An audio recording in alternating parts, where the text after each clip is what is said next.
Olá, vamos conversar com dois grandes especialistas hoje sobre as principais novidades apresentadas na Conferência Internacional da Associação de Alzheimer. Esta entidade é a maior congregação de pesquisadores do mundo com foco na doença de Alzheimer e outras demências. Por isso, comigo hoje no estúdio, os convidados são o professor Dr. Ricardo Nitrini, neurologista, professor titular da Neurologia da Universidade de São Paulo e coordenador do GNCC, Grupo de Neurologia Cognitiva e do Comportamento do Hospital das Clínicas da Faculdade de Medicina da USP. E a doutora Sônia Bruck, professora livre docente em Neurologia pela Faculdade de Medicina da USP e que também coordena o GNCC. Prazer recebê-los aqui, sejam muito bem-vindos, viu? Obrigada. Doutor Nitrini, então, acabamos de ter a Conferência Internacional. Temos muitas novidades e muitas perguntas dos telespectadores. Há mesmo muitas novidades? Nós podemos comemorar, de certa maneira, em relação ao universo da doença de Alzheimer? Na sua opinião? Eu creio que sim. A novidade mais importante que ficou caracterizada nessa reunião é que o diagnóstico de doença de Alzheimer, de agora em diante, ou seja, dentro de pouco tempo, vai se tornar mais facilmente realizável e mais facilmente disponível do que era até então. Eu acho que esse é um passo muito importante e nós vamos poder discutir isso depois, mas agora o exame, a doença de Alzheimer vai poder ser diagnosticada mediante um exame de sangue ou até mediante um exame de saliva. Isso vai permitir muito avanço no conhecimento dessas doenças. Acho que esse é um aspecto importantíssimo. Doutora Sônia, corrobora a sua opinião em relação a isso? Com certeza, porque antes o diagnóstico da doença de Alzheimer preciso era melhorado, né, de forma mais acurada, fazendo vários exames, né? Um deles era coletar o líquido cefalorraquidiano e dosar algumas proteínas, né? Que é a proteína beta-amiloide, a proteína tau e uma parte dela que é a fosfotal.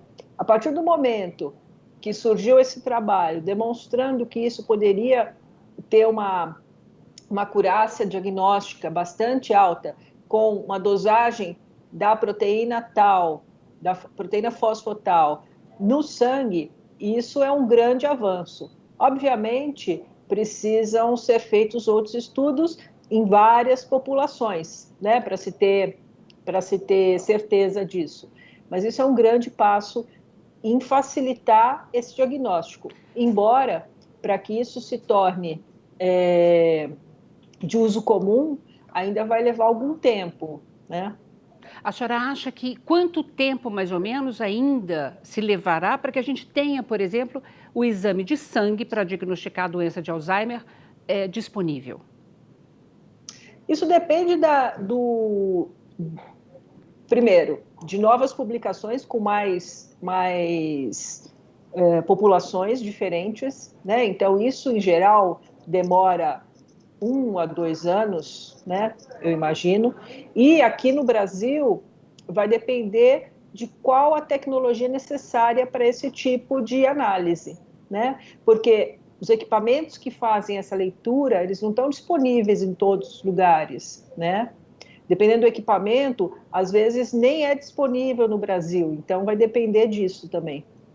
Agora, doutor Nitrini, nós temos também essa questão do exame de saliva, né, sendo estudado pelos pesquisadores em Ribeirão Preto, no interior de São Paulo. Isso também pode ser uma boa notícia e talvez em tempo mais curto do que o próprio exame de sangue ou não?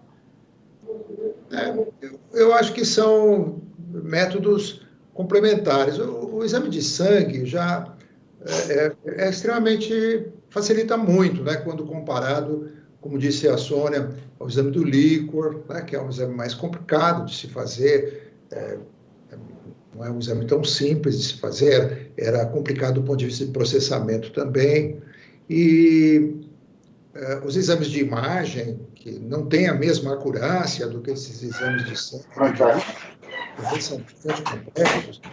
Eu acho que a saliva traz um benefício um pouquinho maior talvez, mas entre uma pequena coleta de sangue ou exame de saliva, eu não vejo uma grande diferença. Tá. Francamente, não acho que seja um avanço tão extraordinário o fato de você poder fazer na saliva e não no sangue.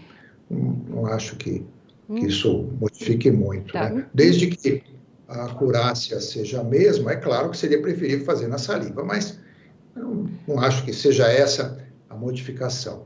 Eu gostaria de, talvez, me antecipar um pouco a sua pergunta, porque algumas pessoas poderiam perguntar qual o valor, né, de fazer esse teste para diagnóstico de doença de Alzheimer, se não existe ainda um tratamento que possa prevenir a evolução. Mas eu deixo a você, desculpe, eu queria me antecipar. Fico um pouco ansioso aqui para tentar responder, mas deixa que você pergunte, Irina, desculpe. Não, eu acho ótimo, porque a maior ansiedade da população é exatamente essa. Bom, se a gente conseguir um diagnóstico mais simplificado da doença de Alzheimer, mas a gente não tem ainda um tratamento que cure a doença, então, como é que a gente fica? Por favor, doutor Ricardo.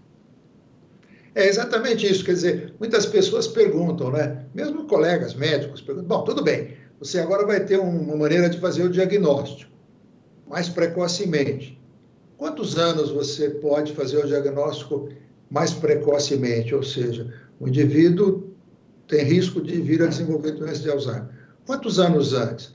Nós não sabemos ainda com certeza, esses métodos vão permitir isso, mas provavelmente 10 anos, 15 anos antes, vai ser possível fazer o diagnóstico. O indivíduo está trabalhando normalmente. Isso muda tudo. Isso muda a possibilidade de intervenção e de futuro, né, dessa pessoa. Exato. Veja, o que muda é que vai permitir que você faça testes terapêuticos, ou seja, comece a fazer testes com mais segurança de que aqueles pacientes têm risco de doença de Alzheimer e comece a testar novos tratamentos. E na medicina, o diagnóstico sempre antecedeu o tratamento. Você não consegue fazer, você precisa ter um bom método diagnóstico para você prevenir alguma coisa. Então, você precisa ter um exame de glicemia para prevenir que o indivíduo desenvolva um diabetes grave. Você precisa ter um exame de colesterol para prevenir que esse indivíduo venha a ter mais tarde um infarto do miocárdio. Você precisa ter exames que previnem, que mostrem, que a mamografia mostra que tem um pequeno tumor inicial para que você previna que essa pessoa tenha uma doença metastática grave por neo de mama. Ou seja, quanto mais você tiver chance de diagnosticar precocemente, maior a chance de você fazer o tratamento.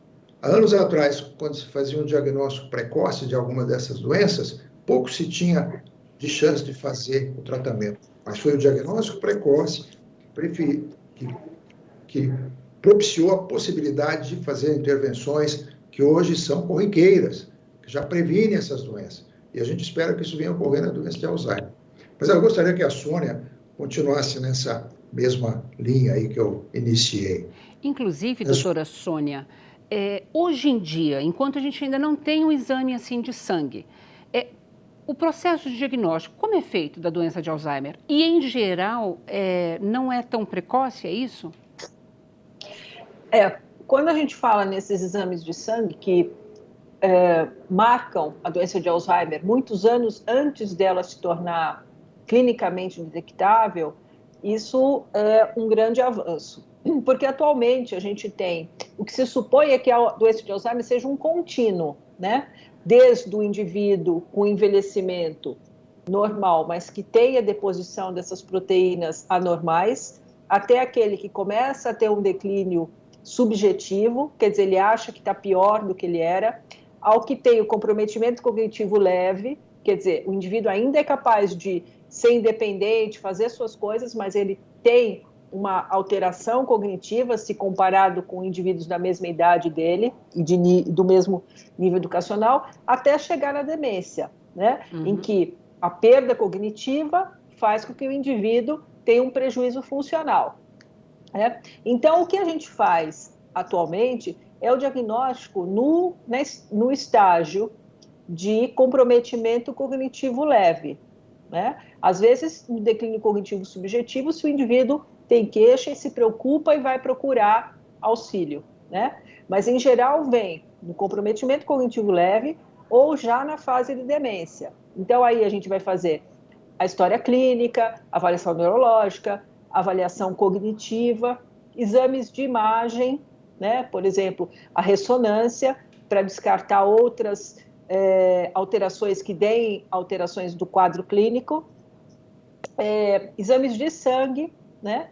Para afastar doenças sistêmicas, então insuficiência hepática, insuficiência renal, alterações de tireoide, déficit de vitamina B12, enfim, que deem também alterações cognitivas. Então, a gente faz toda essa parte de afastar as doenças, né, para que a gente veja as características clínicas da doença de Alzheimer e faça o diagnóstico. Outro ponto que a gente pode fazer, além da ressonância, e ver atrofia em alguns pontos do cérebro que são característicos da doença de Alzheimer, a gente pode fazer um exame, que é o exame de PET com glicose, que ele vai ver o metabolismo cerebral. Tem as áreas na doença de Alzheimer que estão acometidas, mas esse exame é mais caro e menos acessível. Então, basicamente, a gente faz essa parte clínica e o exame de imagem e exame de sangue para estabelecer o diagnóstico. Perfeito. Olha, nós vamos para um rápido intervalo e a gente já volta para a gente continuar o nosso assunto sobre a doença de Alzheimer, ok? E você não sai daí não, a gente volta já já.